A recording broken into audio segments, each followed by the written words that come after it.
Hello friends, welcome और welcome back to my channel twisted कहानियां। मेरा नाम है कनिका। आज जो केस मैं आपके सामने लेकर आई हूँ वो एक और बहुत ही ज्यादा हॉरिफिक केस है। इसको आप थंबनेल देखकर ही समझ गए होंगे। और इसी तरीके का एक केस मैंने आपको कुछ दिन पहले सुनाया था, जो कि था रिबेका जॉइंट्स का। वो एक ऐसी टीचर थी जो अपने ही स्टूडेंट्स को मोलेस्ट कर रही थी, और यहाँ तक कि उनमें से एक स्टूडेंट से वो प्रेग्नेंट भी हो गई थी और बाद में उसने उसके बच्चे को जन्म भी दिया।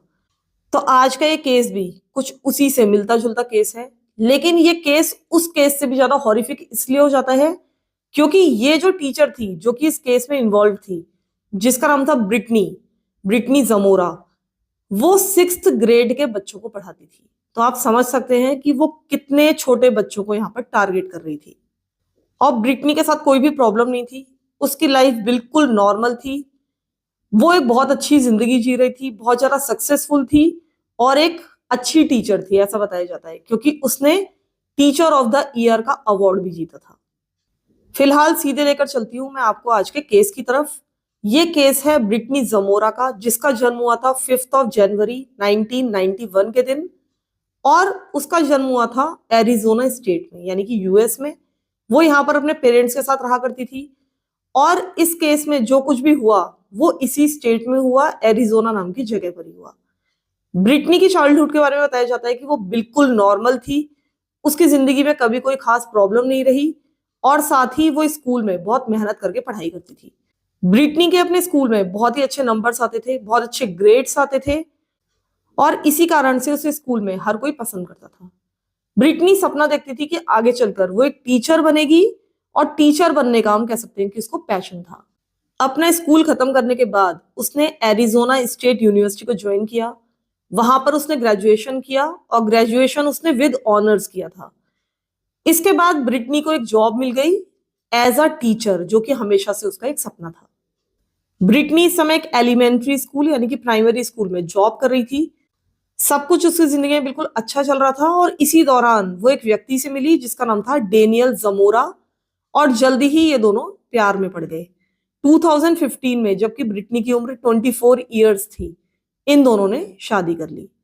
ब्रिटनी की जिंदगी अगर आप बाहर से देखें तो बिल्कुल साफ पता चलता है कि उसकी जिंदगी बहुत ही ग्रेट थी। हम कह सकते हैं कि उसकी जिंदगी परफेक्ट थी, क्योंकि इसका बहुत ही अच्छा करियर चल रहा था। इसके अपने हस्बैंड के साथ भी संबंध बहुत अच्छे थे, और उसकी जिंदगी में सब कुछ केवल बाहर से देखने में ही नहीं बल्कि वाकई में ही बहुत अच्छा था, यानी कि सब कुछ परफेक्ट था। अगर इसके सोशल मीडिया अकाउंट को देखा जाए तो ये हमेशा उसमें अपनी जिंदगी की पिक्चर्स पोस्ट करती रहती थी। साफ पता चलता था कि ये लोग अपनी जिंदगी में बहुत फन कर रहे हैं। ये और इसका हस्बैंड हमेशा इधर उधर ट्रैवल करते रहते थे, ऑल ओवर वर्ल्ड वो ट्रैवल कर रहे थे, स्काई डाइविंग के लिए जा रहे थे, और तरह तरह की एक्टिविटीज में इन्वॉल्व थे।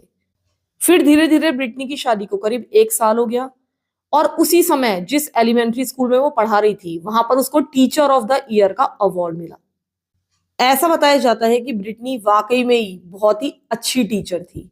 हर कोई उसको बहुत ज्यादा पसंद करता था, उसके स्टूडेंट, स्टूडेंट के पेरेंट्स, हर कोई उसको काफी पसंद करता था, क्योंकि वो अपनी जॉब में बहुत मेहनत करती थी।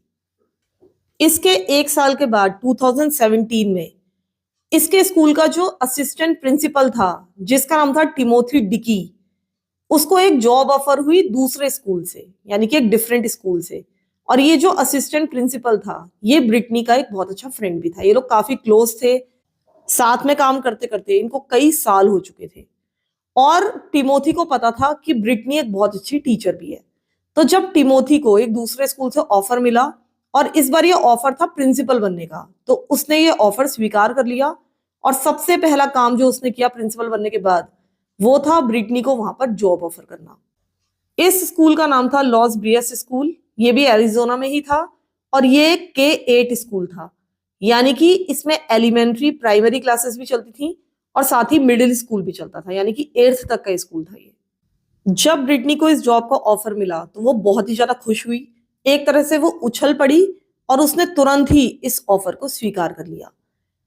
जिस जॉब में अब ये ज्वाइन करने वाली थी, जल्दी ही अपनी इस पोजीशन को, अपनी इस पावर पोजीशन को वो एक्सप्लॉइट करने वाली थी।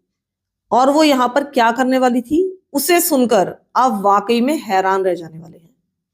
यहाँ पर इन बच्चों की एज 11 टू 12 ईयर्स है। इस बात को आप हमेशा इस केस को सुनते हुए आगे ध्यान में रखिएगा। हो सकता है कि ये केस थोड़ा सा लंबा हो जाए, तो मैं इसको 2 पार्ट्स में सुनाऊं। तो अगर आपको ऐसा लगता है कि दोनों पार्ट साथ में सुनने चाहिए, तो अभी आप इस स्टोरी को छोड़ सकते हैं और बाद में दोनों पार्ट्स साथ में सुन सकते हैं। लेकिन मैं रिकमेंड करूंगी कि आप फर्स्ट पार्ट सुन लीजिए, नहीं तो ये स्टोरी आप लोगों के लिए भी बहुत लंबी हो जाएगी। जल्दी ही 1-2 दिन में मैं इसका सेकंड पार्ट भी ले आऊंगी, और मुझे पूरी उम्मीद है कि इतनी जल्दी आप इसका फर्स्ट पार्ट भूलेंगे नहीं। तो फिलहाल सीधे हम लौटते हैं अपने केस की तरफ। जिस स्कूल में ब्रिटनी पढ़ा रही थी, वहां पे ये सिस्टम था कि जो 6th के बच्चे होते थे या किसी भी क्लास के बच्चे होते थे, उनका सिर्फ एक ही टीचर होता था। यानी कि पूरे दिन उनको एक ही टीचर के साथ रहना था। जनरली ऐसे इंडिया में नहीं होता है। यहाँ पर अलग अलग टीचर्स होते हैं अलग अलग सब्जेक्ट पढ़ाने के लिए। हाँ, यहाँ भी एलिमेंट्री स्कूल्स में ऐसा देखा जाता है कि कई बार एक ही टीचर होता है और वो ही सारे सब्जेक्ट पढ़ाता है। ऐसा जनरली प्राइवेट स्कूल्स में तो नहीं होता है, लेकिन सरकारी स्कूलों में ऐसा होता है कि एक ही टीचर है तो वो ही सारे स्टूडेंट को सारे सब्जेक्ट्स पढ़ा रहे हैं। लेकिन जिस स्कूल में पढ़ा रही थी वहां की बात अगर मैं करूं, तो वहां पर यही था कि वहां पर एक ही टीचर सारे के सारे सब्जेक्ट्स पढ़ाया करता था। यानी कि एक ही टीचर को सारा दिन उन स्टूडेंट्स के साथ रहना था। अभी ब्रिटनी को इस स्कूल में ज्वाइन हुए कुछ ही महीने बीते थे, यानी कि 2017 का ही साल चल रहा था, जबकि उसने कुछ प्रॉब्लमेटिक बिहेवियर वहां पर शो करना शुरू कर दिया। कुछ ही महीनों बाद उसका अपनी क्लास के एक लड़के से बहुत ही क्लोज रिलेशनशिप बनने लगा। यानी कि वो अपने क्लास के एक बच्चे के साथ बहुत ज्यादा क्लोज हो रही थी, और ये बच्चा ऑब्वियसली उसका स्टूडेंट था। अब इस स्टूडेंट का क्या नाम था, उसकी क्या आइडेंटिटी थी, ये मैं आपको बिल्कुल नहीं बता सकती, क्योंकि ये सारी चीजें प्राइवेसी मैटर्स के कारण हिडन है, वो रिवील नहीं की गई है। तो इसीलिए पहले केस की तरह हम यहाँ पर इस लड़के को बॉय ए कहकर बुलाएंगे। तो ये जो बॉय ए था, इसकी एज थी 13 ईयर्स। तो यानी कि हम कह सकते हैं कि जितने भी बाकी स्टूडेंट्स थे क्लास के, उनसे ये थोड़ा सा बड़ा था।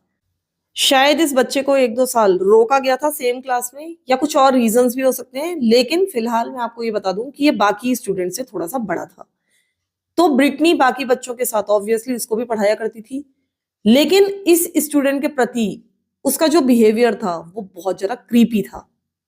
इस बच्चे के प्रति जो ब्रिटनी थी बहुत ज्यादा फेवरेटिज्म दिखाती थी।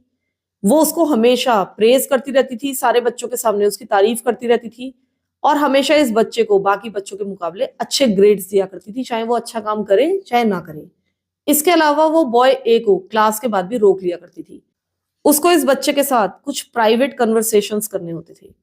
वो उसको बेटर तरीके से जानना चाहती थी, ऐसा वो दुनिया के सामने दिखाती थी। और ये सारा बिहेवियर उसका कुछ हफ्तों तक चलता रहा। इसके बाद धीरे धीरे ब्रिटनी ने अपनी बाउंड्रीज को और ज्यादा पुश करना शुरू कर दिया। ये जो स्टूडेंट टीचर रिलेशनशिप था, इसने इसकी मर्यादा को लांघना थोड़ा थोड़ा शुरू कर दिया था, और ये केस यहाँ से बहुत ज्यादा डिस्टर्बिंग होता जाएगा। सबसे पहले तो ब्रिटनी ने स्कूल ऐप का यूज किया। इनका स्कूल एक ऐप का यूज करता था जिसका नाम था क्लास क्राफ्ट। हो सकता है कि इंडिया में भी कुछ इस तरह की एप्स होती हों, जिनको क्लासरूम में, या हम कह सकते हैं कि क्लास टीचर और स्टूडेंट्स के बीच में यूज किया जाता होगा, लेकिन मैंने कभी भी पहले इस ऐप के बारे में नहीं सुना है। तो इस तरह की एक ऐप जिसका नाम था क्लास क्राफ्ट, ये इनके स्कूल में अवेलेबल थी। इसके थ्रू जितने भी स्टूडेंट्स थे उनके कुछ एवेटार बनाए जाते थे, यानी कि वो खुद ही अपना एवेटार चुनते थे, और एक तरह से इस ऐप में इनको डिजिटली रिवॉर्ड किया जाता था, इनको होमवर्क वगैरह भेजा जाता था। इसके अलावा अगर टीचर को कोई बात स्टूडेंट्स तक पहुंचानी होती थी, तो वो भी इसी ऐप के थ्रू वो बच्चों तक पहुंचाते थे। जो टीचर्स थे वो बच्चों को इस ऐप में रिवॉर्ड कर सकते थे, उनके एवेटार को रिवॉर्ड कर सकते थे, उनके गुड बिहेवियर के लिए सबके सामने उनको प्रेज कर सकते थे। और साथ ही इस ऐप में एक चैट फीचर भी था, यानी कि जितने भी टीचर्स थे वो 1-to-1 स्टूडेंट्स के साथ प्राइवेट चैट कर सकते थे। एक ऐसी चैट, एक ऐसी कन्वर्सेशन जो कि उस दौरान ऐप में किसी भी और स्टूडेंट को ना दिखती। 1-to-1 चैटिंग की फैसिलिटी थी इस ऐप में। अब ब्रिटनी ने इस ऐप का पूरा पूरा फायदा उठाने की सोची। दिसंबर ऑफ 2017 में ब्रिटनी ने स्टूडेंट से कहा, एक दिन क्लास में कहा कि मैं अगले दिन स्कूल नहीं आऊंगी, और उस दिन तुम्हें पढ़ाने कोई सब्स्टिट्यूट टीचर आएगा। तो ब्रिटनी ने पूरी क्लास के सामने कहा, यानी कि सब स्टूडेंट से कहा कि क्योंकि कल मैं स्कूल से एब्सेंट रहूंगी और घर पर रहूंगी और अकेली रहूंगी, और हो सकता है कि इसी कारण से मैं बहुत ज्यादा बोर हो जाऊं, और अगर आप में से कोई बोर होगा तो प्लीज मुझे मैसेज करना क्लास क्राफ्ट ऐप पर। तो यहां से हम देख सकते हैं कि ब्रिटनी ने स्टूडेंट्स को ग्रूम करना शुरू कर दिया था। एक तरह से वो लिटरली बच्चों से कह रही थी कि मुझे मैसेज करो, और वो अब ये देखना चाहती थी कि ये चारा कौन बच्चा लपकता है। शायद उसको इस चीज की कोई परवाह नहीं थी कि कौन बच्चा उसको मैसेज करेगा, वो तो बस किसी ना किसी शिकार की तलाश में बैठी थी। फिर अगला दिन आता है, ब्रिटनी उस दिन घर पर ही रहती है, स्कूल नहीं आती है, और अगले दिन वही होता है जो कि वो एग्जैक्टली चाहती थी। जो 13 ईयर्स ओल्ड लड़का था यानी कि बॉय ए, वो ब्रिटनी को क्लास क्राफ्ट ऐप पर मैसेज करता है और लिखता है हाय। तो मिस जमोरा यानी कि ब्रिटनी उसको रिप्लाई करती है। ब्रिटनी काफी खुश थी कि उसके फेवरेट स्टूडेंट ने उसको मैसेज किया है, यही तो वो चाहती थी। देखा जाए तो ब्रिटनी शुरुआत से ही इस लड़के को ग्रूम करती आ रही थी, और अब उस ग्रूमिंग का नतीजा कहीं ना कहीं दिखने भी लगा था। अब ब्रिटनी उसको तुरंत ही रिप्लाई बैक करती है, वो लिखती है hi, nice to hear from you. और उसके बाद इन लोगों की कन्वर्सेशंस लगातार चलती रहती हैं। पूरा दिन उस दिन ये लोग चैट पर आपस में बात करते रहे। हालांकि ये जो कन्वर्सेशंस थी ये शुरू में बहुत इनोसेंट थी, लेकिन देखा जाए तो ये कन्वर्सेशंस बिल्कुल भी इनोसेंट इसलिए नहीं थी क्योंकि ये दो ऐसे लोगों के बीच में चल रही थी जिनमें से एक स्टूडेंट था और एक टीचर, जिनमें से एक की एज थी 13 ईयर्स और दूसरे की थी 26 ईयर्स। तो ये कहीं से भी इनोसेंट नहीं थी, ये बातचीत होनी ही नहीं चाहिए थी। शुरुआत में बस ये लोग स्मॉल टॉक्स कर रहे थे। अगर शुरुआत की कन्वर्सेशंस देखी जाएं तो आपको उसमें कुछ भी सिनिस्टर नहीं लगेगा, बस उसमें छोटी मोटी रोजमर्रा की बातचीतें थी। फिर इनकी ये बातचीत रोज रोज होने लगी। अक्सर ही ये लोग आपस में बातचीत करते रहते थे, और तभी कुछ दिनों के बाद ही अचानक से ही एक दिन ब्रिटनी इस 13 ईयर्स ओल्ड लड़के को मैसेज करती है, और ये मैसेज था ओ माई गॉड आई लव यू। ये मैसेज अपने आप में कितना ज्यादा क्रीपी था, कितना ज्यादा वियर्ड था, ये आप समझ ही सकते हैं। पता नहीं क्यों वो एक बच्चे को इस तरह के मैसेजेस कर रही थी, एक वल्नरेबल 13 ईयर्स ओल्ड बच्चे को। और ये जो बच्चा था इसको तो पता भी नहीं था कि इसका किस तरह से रिप्लाई करना चाहिए। लेकिन कहीं ना कहीं वो बच्चा पूरी तरह से ग्रूम्ड हो चुका था, उसको भी शायद ये लगने लगा था कि ये टीचर उसको बहुत ज्यादा पसंद है। वो रिप्लाई करता है आई लव यू टू। अब ये जो कन्वर्सेशंस थी ये बहुत ज्यादा फ्लर्टी होने लगी, और देखा जाए तो ये फ्लर्टिंग नहीं थी बल्कि ये ग्रूमिंग थी, जो कि ब्रिटनी इस छोटे से बच्चे को अपने पक्ष में ग्रूम करती जा रही थी। ये जो ग्रूमिंग थी ये कुछ हफ्तों तक चलती रही, और उसके बाद धीरे धीरे क्रिसमस का टाइम आ गया। ब्रिटनी ने अपने कन्वर्सेशंस में लिखा है कि मैं तुम्हें क्रिसमस में बहुत ज्यादा मिस करने वाली हूँ, क्योंकि उस समय वहां पर छुट्टियां हो जाती हैं। ब्रिटनी ने यह भी लिखा कि मैं वेट नहीं कर पाऊंगी तुम्हें दोबारा मिलने के लिए, मैं तुम्हें बहुत ज्यादा मिस करूंगी, और मैं ये चाहती हूँ कि तुम क्रिसमस ब्रेक पर भी मुझे मैसेजेस करते रहो। उसके बाद फाइनली स्कूल खुल गया, न्यू ईयर आ गया, न्यू ईयर 2018। और अब यहां से चीजें और ज्यादा खराब होने लगी थी। ब्रिटनी और बॉय ए की बातचीत चली रही थी। एक दिन अचानक से ब्रिटनी ने बॉय ए से क्लास में कहा कि मुझे आफ्टर क्लास तुमसे बातचीत करनी है, तुम रुक जाना। ये चीज बहुत ही कॉमन थी बॉय ए के लिए। वो हमेशा इस चीज का इंतजार करता था, यानी कि ब्रिटनी से बाद में मिलने का इंतजार करता था। जो भी कन्वर्सेशंस ब्रिटनी और बॉय ए के बीच में हो रही थी, उनके कारण बॉय ए ब्रिटनी के बहुत ही नजदीक आ चुका था।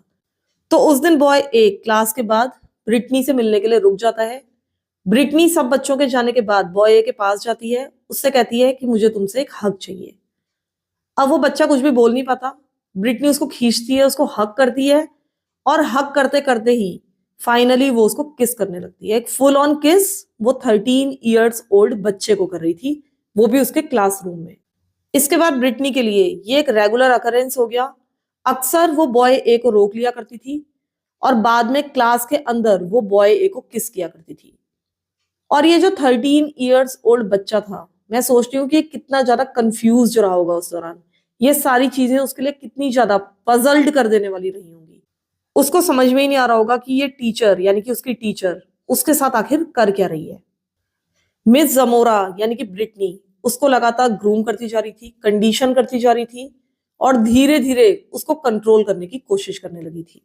जब बॉय ए ब्रिटनी से मिलकर अपने घर जाता था, उसके बाद ये दोनों लगातार आपस में मैसेजेस करते रहते थे, और ये सारे कन्वर्सेशंस इनके क्लास क्राफ्ट ऐप पर ही होते थे। लेकिन फिर धीरे धीरे इन लोगों ने इंस्टाग्राम की तरफ भी मूव कर लिया था, और इंस्टाग्राम पर भी अब ये लोग आपस में बात करने लगे थे। इंस्टाग्राम पर इसलिए ये लोग ज्यादा बातचीत करते थे क्योंकि ब्रिटनी को पता था कि वहां पर कम रेगुलेशंस हैं और वहां पर बहुत ज्यादा सर्विलेंस भी नहीं की जाती है।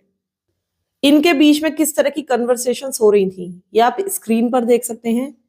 ये इस बच्चे को किस तरह से बेबी बेबी कहकर बुला रही थी और वो बच्चा भी बेचारा किस तरह से उसको रिप्लाई कर रहा था, ये सब कुछ आप लोग स्क्रीन पर देख सकते हैं। धीरे धीरे ये जो कन्वर्सेशंस थी ये और ज्यादा वर्स होती चली गई क्योंकि धीरे धीरे ये सारी की सारी बातचीत सेक्सुअल होती जा रही थी। ब्रिटनी इस 13 साल के बच्चे को अपनी न्यूड पिक्चर्स भेजने लगी थी और ये साफ साफ एक सेक्सुअल अब्यूज था। वो लॉजरी में अपनी फोटोज भेज रही थी, अपने ब्रेस्ट एक्सपोज करते हुए उसको फोटो भेज रही थी और बहुत ज्यादा रिवीलिंग आउटफिट्स में इसको लगातार पिक्चर्स भेज रही थी। इसके बाद ब्रिटनी ने इस लड़के से भी कहना शुरू कर दिया कि अपनी पिक्चर्स भेजो और इस लड़के ने भी ये सेम काम करना शुरू कर दिया। जब भी ये लड़का ब्रिटनी को अपनी पिक्चर्स भेजता था ये उस पर बहुत अच्छे अच्छे कमेंट्स करती थी, लिखती थी oh my God your stuff is so big, इस तरह की बातें लिखती थी। ये एक तरह से इस लड़के को बहुत ज्यादा उकसा रही थी, उसको भड़का रही थी। पता नहीं कोई भी टीचर कैसे अपने स्टूडेंट से इस तरह की बात कर सकता है, स्पेशली एक ऐसा टीचर जो कि इतने छोटे छोटे बच्चों की केयर कर रहा हो और जिन बच्चों के माँ बाप ने पूरी तरह से उस टीचर पर भरोसा करके अपने बच्चों को उनके साथ छोड़ा हो, वो इस तरह की हरकतें उन बच्चों के साथ कर रही थी। उसको कोई भी फर्क नहीं पड़ रहा था कि आखिर वो कर क्या रही है। ये सारी ग्रूमिंग जनवरी में यानी कि पूरी जनवरी चलती रही और धीरे धीरे ब्रिटनी उस लड़के को और ज्यादा कंट्रोल करने लगी। ये जो बॉय ए था उसका एक लड़की पर क्रश था जो कि उसी की क्लास में पढ़ती थी, जो कि एक बहुत ही नॉर्मल सी बात थी। लेकिन अब ब्रिटनी ने बॉय ए से कहना शुरू कर दिया कि अब तुम्हें उस लड़की से बातचीत नहीं करनी है। तो यानी कि ये जो ब्रिटनी नाम की एक फुल ग्रोन महिला थी वो एक 12 साल की बच्ची से अब जलने लगी थी। और ब्रिटनी धीरे धीरे इतनी ज्यादा कंट्रोलिंग हो गई कि उसने बॉय ए से कहा कि अगर तुमने दोबारा उस लड़की से बात की जिस पर तुम्हें क्रश है तो मैं जितनी भी बाकी लड़कियां हैं क्लास में उनको बोलकर तुम्हारी उस क्रश को पिटवा दूंगी। तो यानी कि धीरे धीरे जो ब्रिटनी थी उसके अंदर पागलपन बढ़ता जा रहा था। मुझे तो ऐसा भी लगने लगा है कि ये औरत पूरी तरह से साइको थी। ये बहुत ज्यादा इस लड़के के प्रति ऑब्सेस्ड हो चुकी थी और बहुत ज्यादा पजेसिव हो चुकी थी। अब ये जो ब्रिटनी का साइको बिहेवियर था ये कुछ और हफ्तों तक इसी तरह से चलता रहा। वो बहुत ज्यादा बॉय को कंट्रोल करने लगी और धीरे धीरे इस बात को दूसरे स्टूडेंट्स ने भी नोटिस करना शुरू कर दिया। उनको ब्रिटनी और इस बच्चे के बीच में जो रिलेशनशिप था वो बहुत ज्यादा ऑकवर्ड लगने लगा था। अब इस क्लास के जो बाकी स्टूडेंट्स थे वो 11 एंड 12 ईयर्स ओल्ड थे। मैंने आपको बताया कि केवल वो बॉय ए ही थोड़ा सा बड़ा था, लेकिन उन बच्चों के सामने ब्रिटनी का जो बिहेवियर था इतना ज्यादा ऑकवर्ड था कि इन 11-12 साल के बच्चों ने भी इस ऑड बिहेवियर को नोटिस करना शुरू कर दिया था। इन्हें ये तो पता था कि बॉय ए ब्रिटनी का फेवरेट है और साथ ही वो उसको अच्छे ग्रेड्स भी देती है, उसके साथ पार्शियलिटी भी करती है, लेकिन उसके बाद भी अब इनको धीरे धीरे कुछ चीजें ऑकवर्ड लगने लगी थी। वो देखते थे कि बाकी बच्चों को, जब सारे बच्चों को ये पनिशमेंट देती थी तो कभी भी बॉय ए को नहीं देती थी। सब बच्चों को डिटेंशन मिलता था लेकिन कभी भी बॉय ए को कोई डिटेंशन नहीं मिलता था, जबकि बॉय ए पढ़ाई में कुछ खास नहीं था। इसके अलावा उन्होंने ये भी नोटिस करना शुरू किया था कि अक्सर बॉय ए क्लास के बाद मिस ब्रिटनी के साथ रुक जाता है। इसके अलावा ब्रिटनी बॉय ए के फुटबॉल मैच देखने के लिए आउटसाइड ऑफ द स्कूल भी जाती थी, यानी कि अगर स्कूल के बाहर उसके मैच होते थे तो ये वहां प्रेजेंट रहती थी, जो कि एक बहुत ही अजीब सी बात थी। साथ ही बच्चों ने यह भी नोटिस किया कि इसका बिहेवियर बॉय ए के प्रति बहुत ज्यादा इंटीमेट है, जो कि बहुत ज्यादा ऑकवर्ड है। तो अब धीरे धीरे स्कूल में र्यूमर्स फैलना शुरू हो गए और ये र्यूमर्स ये थे कि ब्रिटनी और बॉय ए आपस में डेट कर रहे हैं और उसके बाद ये बात भी फैलनी शुरू हो गई कि इनके बीच में सेक्सुअल रिलेशनशिप है और साथ ही जो मिस अमोरा है यानी कि जो ब्रिटनी है वो प्रेग्नेंट है बॉय ए के बच्चे के साथ। अब ये सारे के सारे र्यूमर्स बहुत ज्यादा स्ट्रॉन्ग थे और अगर 11-12 साल के बच्चे इस तरह की बात कर रहे थे तो कहीं ना कहीं उनके पास एक स्ट्रॉन्ग बेसिस होगा उसके लिए। तो अब जब इस तरह के र्यूमर्स वहां पर फैलने लगे तो वो सिर्फ र्यूमर्स बनकर ही नहीं रह गए, बल्कि कुछ स्टूडेंट्स आपस में बातचीत करके ये डिसाइड करते हैं कि ये शिकायत वो प्रिंसिपल से करेंगे। वो सब लोग मिलकर प्रिंसिपल के पास जाते हैं और यहां पर आपको याद रखना पड़ेगा कि प्रिंसिपल था टिमोथी डिकी। यानी कि ब्रिटनी का बेस्ट फ्रेंड वही फ्रेंड जो कि ब्रिटनी को इस स्कूल में बुलाकर लेकर आया था, जिसने ब्रिटनी को हायर किया था। अब ये जो टिमोथी नाम का व्यक्ति था वो कई सालों से ब्रिटनी के साथ काम कर रहा था। इधर ये जो बच्चे थे जो कि ऑफिस में पहुंचे थे, वो सिर्फ एक बच्चा नहीं था, दो बच्चे नहीं थे, बल्कि वो तीन बच्चे थे जो कि सेम कंप्लेंट लेकर टिमोथी के पास आए थे। उन्होंने सीधे प्रिंसिपल के पास जाकर कहा कि उनको विश्वास है कि मिस जमोरा यानी कि ब्रिटनी का बॉय ए के साथ सेक्सुअल रिलेशनशिप है। शायद उन्होंने वहां पर प्रेगनेंसी र्यूमर्स के बारे में भी बातचीत की होगी और उन्होंने सारी बातें साफ साफ प्रिंसिपल को बता दी थी। अब ये सारे के सारे जो एक्यूजेशंस थे बहुत ज्यादा सीरियस थे। किसी भी स्कूल के लिए शायद इससे ज्यादा सीरियस कुछ भी नहीं हो सकता। अब जो प्रिंसिपल था उसको ये सारे के सारे र्यूमर्स बहुत ज्यादा सीरियसली लेने चाहिए थे। जो भी एक्यूजेशंस लगाए गए थे ब्रिटनी के ऊपर, उनकी जांच करनी चाहिए थी। और तब तक के लिए जो मिस जमोरा थी यानी कि ब्रिटनी थी, उसको टीचिंग ड्यूटीज से तुरंत ही हटा लिया जाना चाहिए था। अगर वो पुलिस के पास नहीं भी जाना चाहता था शुरुआत में, तो कम से कम एक इंटरनल इन्वेस्टिगेशन होनी चाहिए थी। लेकिन क्या प्रिंसिपल ने ऐसा कुछ किया? क्या टिमोथी ने ऐसा कुछ किया? क्या उसने चाइल्ड अब्यूज की कोई भी शिकायत की? तो जवाब है कि ऐसा बिल्कुल नहीं हुआ। उसने इनमें से एक भी काम नहीं किया। यहां तक कि उसने बॉय ए के पेरेंट्स को नोटिफाई भी नहीं किया कि बच्चे इस तरह की बातें उसके बारे में स्कूल में कर रहे हैं। हालांकि एज अ पेरेंट उनको ये सारी बातें पता होनी चाहिए थी, चाहे वो सच थी या झूठ थी, लेकिन उनको ये बात बताना प्रिंसिपल की ड्यूटी थी। अगर टिमोथी ने उस दिन ऐसा कर दिया होता तो आगे इस केस में जो कुछ भी हुआ वो कभी भी ना होता। उसने ऐसा कुछ भी नहीं किया। वो इन सारी बातों को बस र्यूमर समझकर चुपचाप बैठा हुआ था। लेकिन ये जो इनएप्रोप्रिएट बिहेवियर चल रहा था ब्रिटनी के बीच में और बॉय ए के बीच में, उनको कुछ और टीचर्स ने भी नोटिस कर लिया था। कुछ और टीचर्स भी अब प्रिंसिपल के पास पहुंचे। उन्होंने भी ये बात बताई, अपने कंसर्न्स एक्सप्रेस किए कि उनको ऐसा लगता है कि जो ब्रिटनी है वो बॉय ए के साथ कुछ ज्यादा ही क्लोज है और इतना क्लोज होना थोड़ा सा इनअप्रोप्रिएट लग रहा है। और उन्होंने ये भी कहा कि इस मैटर को इन्वेस्टिगेट करना चाहिए। लेकिन एज अ प्रिंसिपल टिमोथी ने कुछ भी सुनने से इनकार कर दिया। उसने इन सारे के सारे र्यूमर्स को, चाहे वो स्टूडेंट्स ने बताए चाहे टीचर्स ने बताए, उनको सिरे से खारिज कर दिया। और उसका ऐसा करना भी बहुत ज्यादा सस्पिशियस है। कहीं ना कहीं मुझे ऐसा लगता है कुछ ना कुछ फिशी था। इसी कारण से उसने ये सारी चीजें इग्नोर की थी। अब उसका और ब्रिटनी का आपस में क्या मामला था क्या नहीं था वो तो मुझे नहीं पता, और इस केस में आगे भी पता नहीं चलेगा। लेकिन कुछ ना कुछ तो मुझे यहाँ पर गड़बड़ लगती है, नहीं तो कोई भी प्रिंसिपल इस तरह की बातों को इग्नोर नहीं कर सकता। इसके बाद जो टिमोथी ने किया वो और ज्यादा बेकार चीज थी। एज अ प्रिंसिपल उसने डिसाइड किया कि वो ब्रिटनी के क्लासरूम में जाएगा और वहां जाके उसे एक अनाउंसमेंट करनी थी। तो ये जो टिमोथी नाम का व्यक्ति था, ये सीधा ब्रिटनी के क्लासरूम में पहुंचता है जिस समय वहां पर सारे के सारे स्टूडेंट्स मौजूद थे। जब ये अंदर जाता है सारे बच्चों को संबोधित करता है। ये वहां उन बच्चों को कहता है कि मुझे इस तरह की सिली र्यूमर्स ब्रिटनी के बारे में और ज्यादा नहीं सुननी है। और साथ ही उसने ये भी कहा कि तुम एक टीचर के बारे में इस तरह की कहानियां बनाना बंद कर दो, क्योंकि इस तरह से तुम एक टीचर का बहुत ज्यादा डैमेज कर सकते हो। और तुम एक टीचर के बारे में बात कर रहे हो जो कि अपने आप में एक बहुत ही अच्छी टीचर है, और ऐसी टीचर तुम्हें कहीं भी नहीं मिलेगी। ये टीचर ऑफ द ईयर रह चुकी है। इस तरह की तारीफें उसने की। और साथ ही बच्चों से कहा कि किसी भी टीचर की छवि बिगाड़ने की जरूरत नहीं है झूठी कहानियां बनाकर। तो एक तरह से इसने बच्चों का मुंह बंद कर दिया। इसने एक तरह से बच्चों को रोक दिया कि अगर उनको कोई भी चीज गड़बड़ दिखती है, गलत दिखती है किसी टीचर के बारे में, तो वो आगे ना आए अपने कंसर्न्स के साथ, बल्कि अपना मुंह बंद करके बैठे। साथ ही उसने बच्चों को यह भी दिखा दिया था कि उसे बच्चों से ज्यादा ब्रिटनी पर यकीन है और वो उसके बारे में कोई भी बात नहीं सुनेगा। तो आप समझ ही सकते हैं कि बच्चों को ये सुनकर कैसा लगा होगा। उनकी बात इस स्कूल में सुनने वाला कोई भी नहीं था, तो वो अपनी चिंताएं अब कहीं भी जाहिर नहीं कर सकते थे। अब बच्चे ये बातें सुनकर ऑब्वियसली बहुत ज्यादा नाखुश थे। उन्होंने अपनी आंखों से उस टीचर और बच्चे के बीच के इनएप्रोप्रिएट रिलेशनशिप्स को देखा था। उन्होंने उसकी शिकायत भी की थी जहां उनको करनी चाहिए थी, लेकिन उसके बाद भी उनका प्रिंसिपल उन पर यकीन करने के लिए तैयार नहीं था और साफ साफ कह रहा था कि वो लोग झूठ बोल रहे हैं।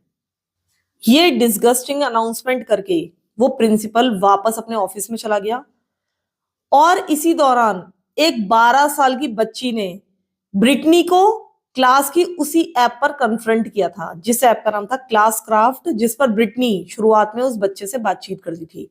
ये 12 साल की लड़की इतनी ज्यादा ब्रेव थी कि उसने साफ साफ ब्रिटनी से कहा था कि जो कुछ भी तुम बॉय ए के साथ कर रही हो वो पूरी तरह से गलत है। तो इसका मतलब यह है कि वो 12 इयर्स ओल्ड लड़की उस प्रिंसिपल से कहीं ज्यादा मैच्योर थी, कहीं ज्यादा समझदार थी।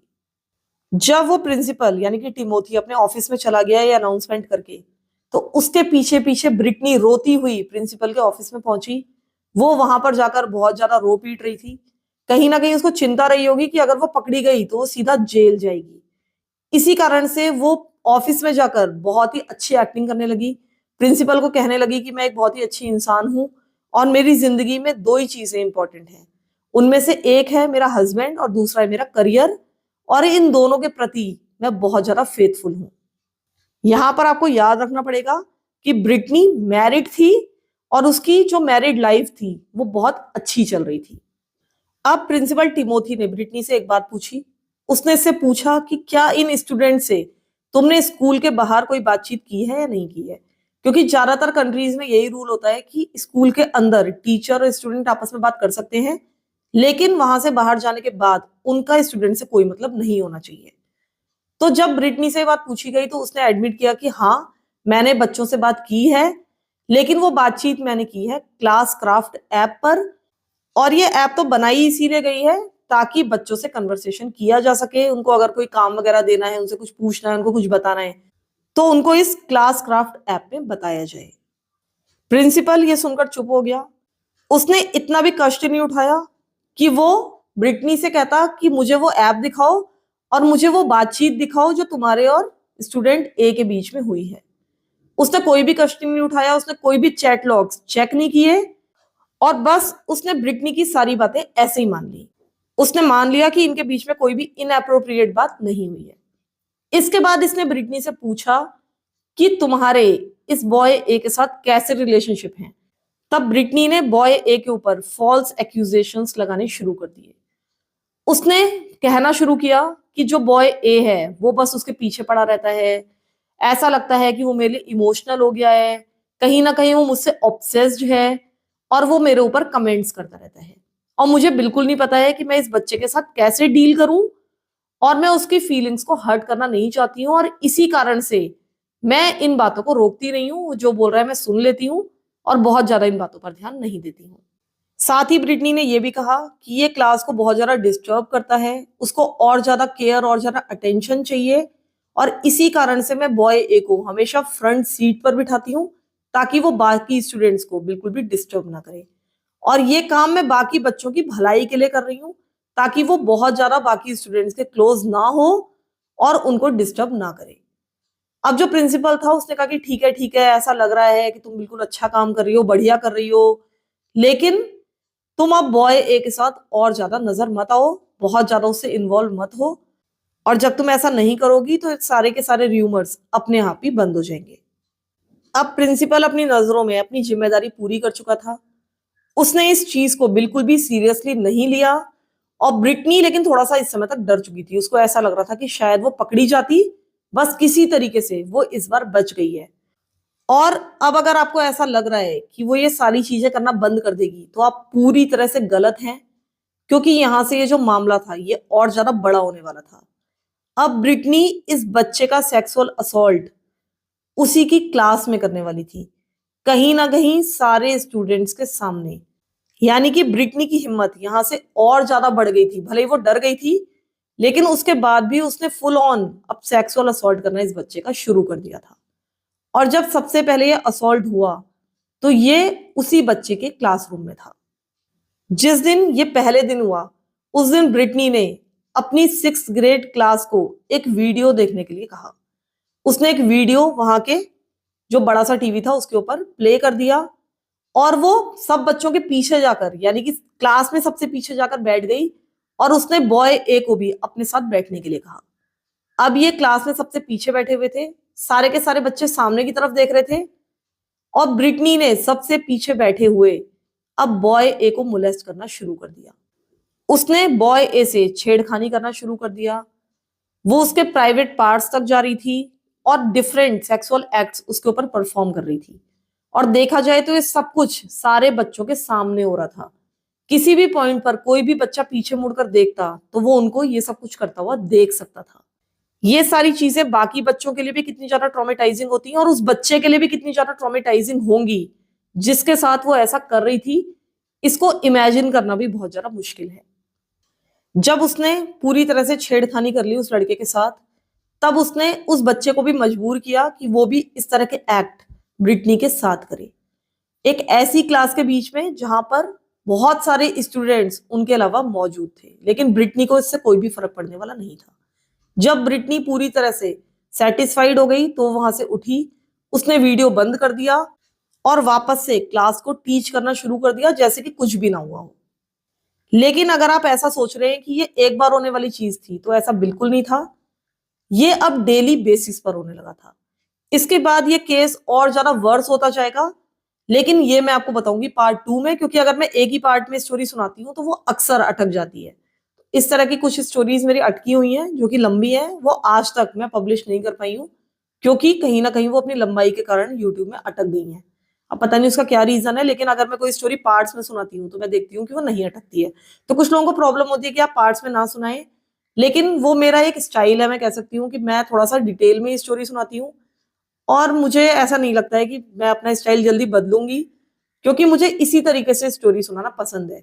और जो दूसरे चैनल पे स्टोरी नहीं आ रही है वो इसीलिए नहीं आ रही है क्योंकि जो सीरियल किलर वाली स्टोरी थी उसमें मेरा बहुत ज्यादा टाइम लग गया और इसी कारण से मैं दूसरे चैनल पर स्टोरी पब्लिश नहीं कर पाई।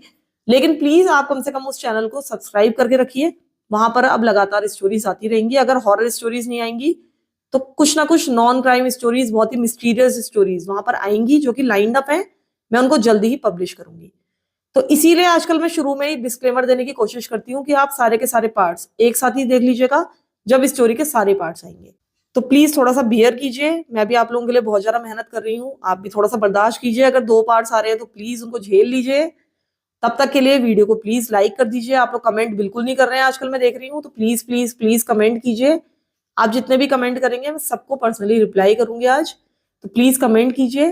तब तक के लिए thank you so much for listening to my stories. Thank you so much.